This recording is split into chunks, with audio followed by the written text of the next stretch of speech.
kumita yung video. Ngayon may pampuhunan na sina nanay. Bigyan ko silang 100,000. Hawakan mo na. Ikaw na muna magsalita dyan, ha? Ay, bayay ka dyan. Ano na sabi ko dito? Bahala ka dyan kung anong sasabihin mo. Nag-ano ng pira si, ano? Sino na pong mahawak? Siya na? Hindi ako mahawak. Jennifer. 10,000, 20,000, 30,000, 40,000, 50,000, 60,000, 70,000, 80,000, 90,000, 100,000! Isang magandang araw sa inyo mga kaibigan. Ngayong araw po ay nandito tayo sa lugar ni na Kuya Ronnie at Ate Jennifer, yung magkapatid na mag-asawa. Maraming salamat po sa lahat ng nanood sa video ni Kuya Ronnie at Ate Jennifer. Umabot na po ito ng nasa 750,000 views. Ayan, maraming salamat po sa inyo. Dahil po sa inyo ay lumaki yung views natin kina Kuya Ronnie at Ate Jennifer. Kaya pinalikan po namin sila dahil meron kaming ibibigay sa kanila ngayon. At ito po ay dahil sa panunood nyo.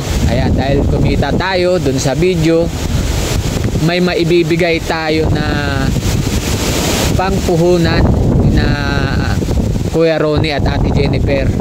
Medyo maulan po sa amin dito mga kaibigan. Ayan, nakikita nyo yung lakas ng ulan. Kaya ay malamig. Talagang malamig dito sa amin mga kaibigan. Maraming salamat po sa The Golden Heart Group, sa Charity Supporters Group, at sa mga kaibigan natin na nagsusuporta, nanonood sa iyo, na nanonood sa panonood mo. Maraming salamat po. Napakalaking bagay sa amin na pinanonood nyo kami. Marami po ang nag-comment, nagulat dahil sa sinabi ni Nanay Edna tungkol sa kanilang magkapatid. Ayan, maraming salamat po sa mga comment nyo. Lagi lang po natin tatandaan na yung kasabihan na don't judge the book by its cover. Ayan, don't judge the book by its cover. Sa vlog naman po, don't judge the vlog by its thumbnail and title. May ganon, ano? And maraming salamat po sa inyo mga kaibigan. Samahan nyo kami, pupuntahan namin sila.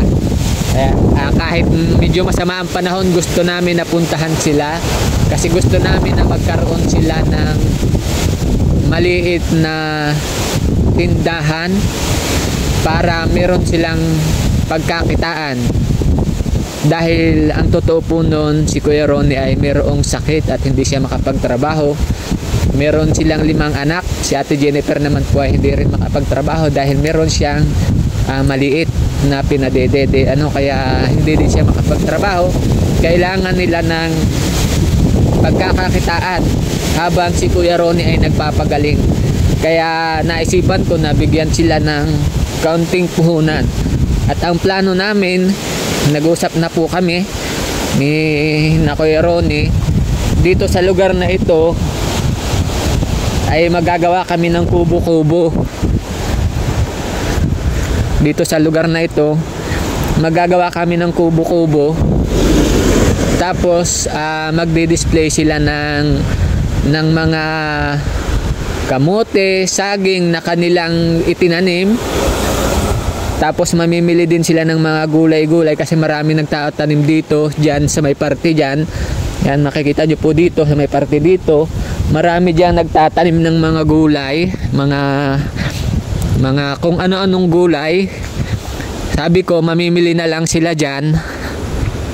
Magtutulong na lang silang mag-anak, tapos i-display nila dito kasi ito naman highway naman po ito. Pwede sila ditong magtinda. Kaya siguro sa paraan na yun ay magkakaroon sila ng pagkakakitaan. Kaya tara mga kaibigan, samahan nyo po kami na puntahan sila.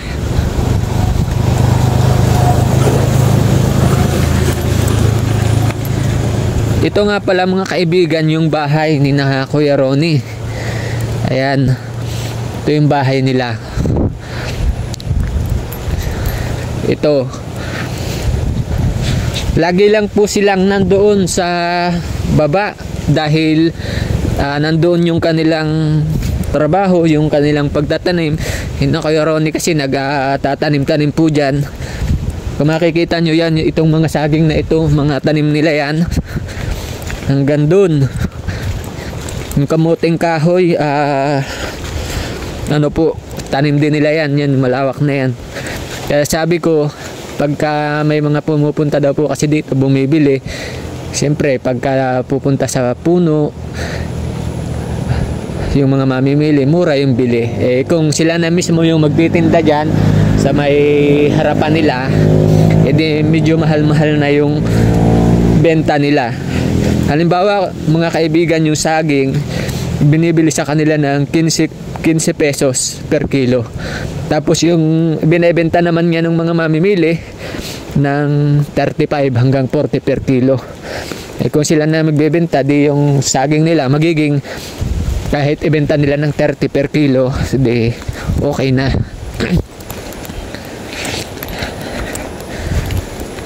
Yun o, yung malawak na yun mga kaibigan, nilinis yun ni tatay. Yun. Sabi ko nga sa kanya, bibilhan ko siya ng, at tinanong ko siya kung anong itatanim niya doon. Wala pa daw siyang pantanim. Ang sabi ko, bibilhan ko siya ng mais. Hindi pa ako nakakabili. Siguro pagbalik na lang namin, bilhan ko sila ng pantanim na mais. Sobrang lamig dito sa amin mga kaibigan. Grabe. Ang lamig na, maulan pa.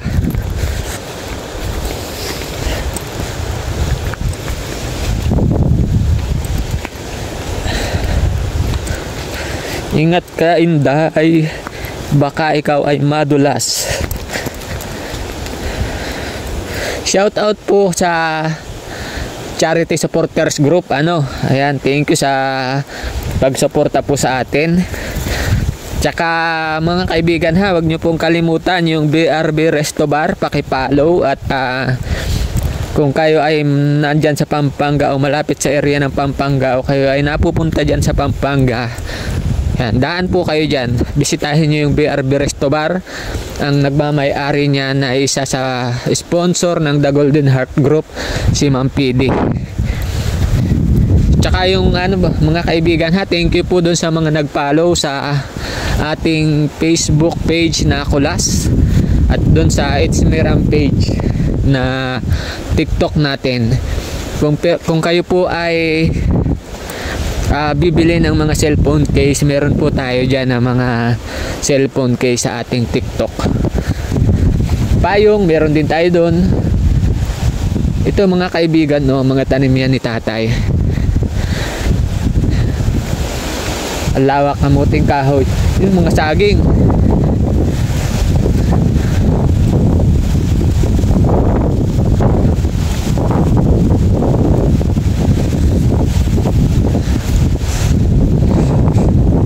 Ginamit ko itong phone pang record kasi may mga nagre-request po magbili ako ng wireless microphone. Kaya nga lang naghahanap ako ng medyo mura na wireless microphone, kaya ito muna yung ginamit ko.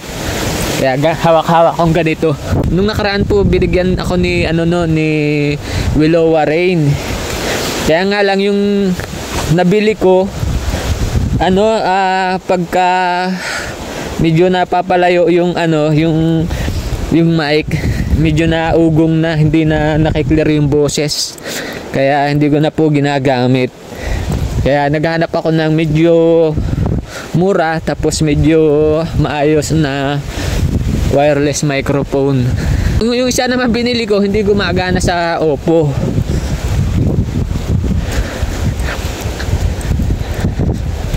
Ayan, nandito na tayo sa bahay ni Nanay Edna.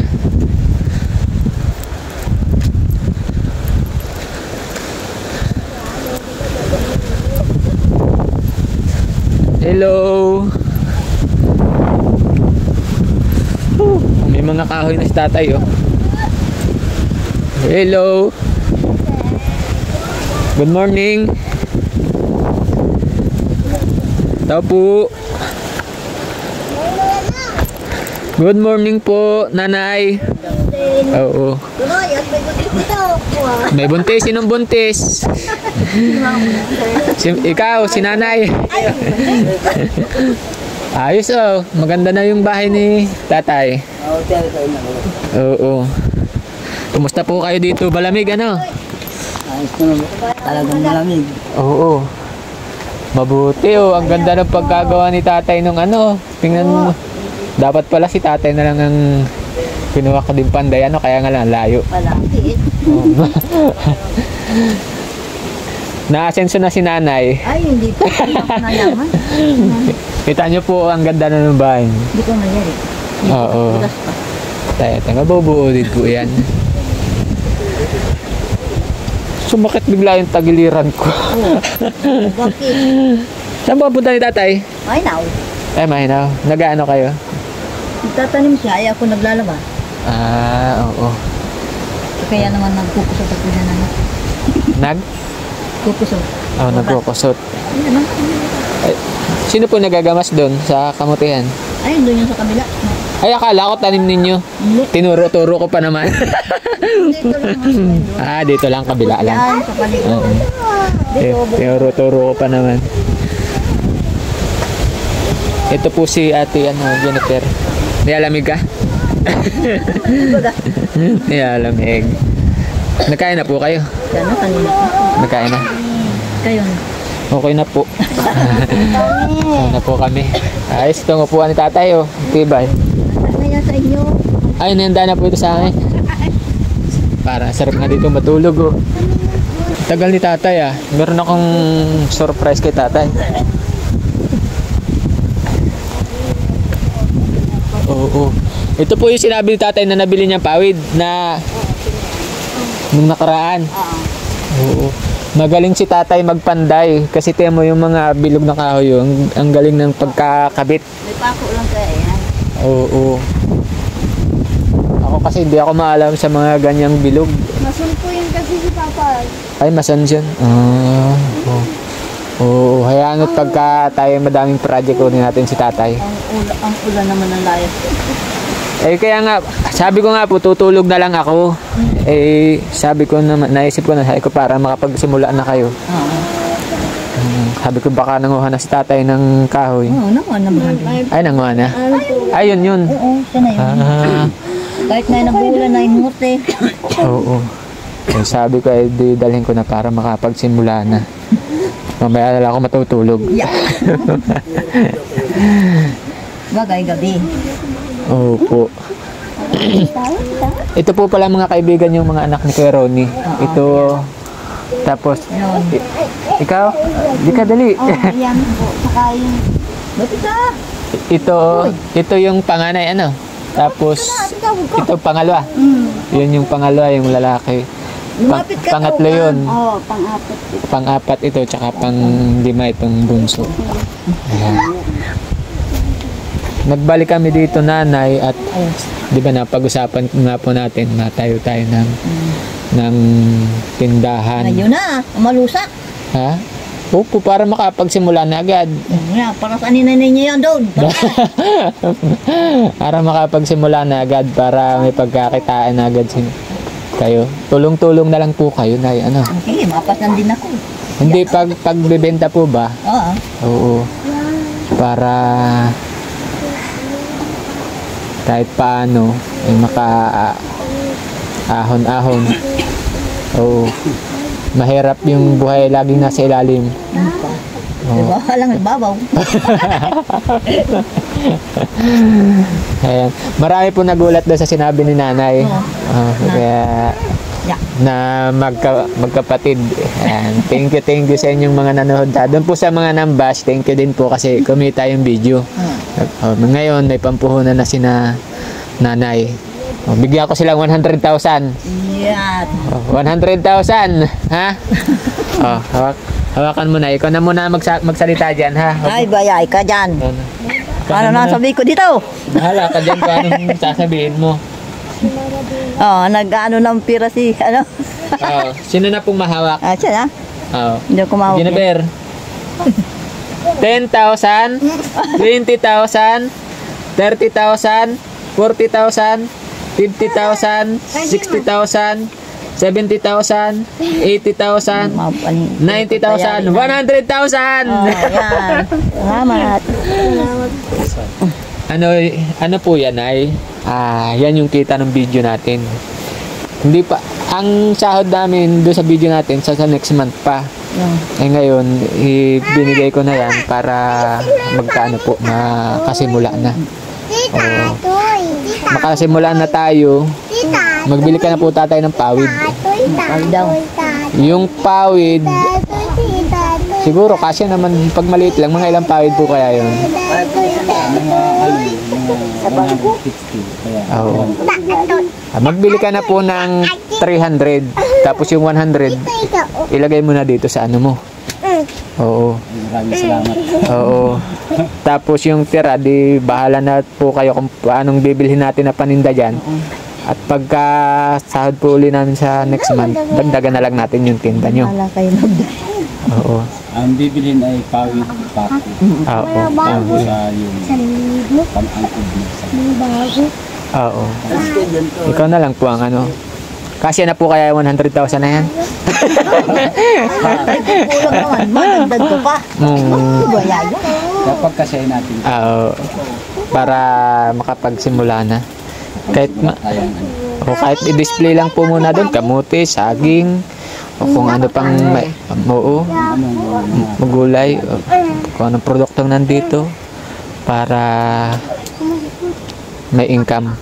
Oo. ano na yun na ano natin na parang talagang nagsisimula. Oo, yan. Oo.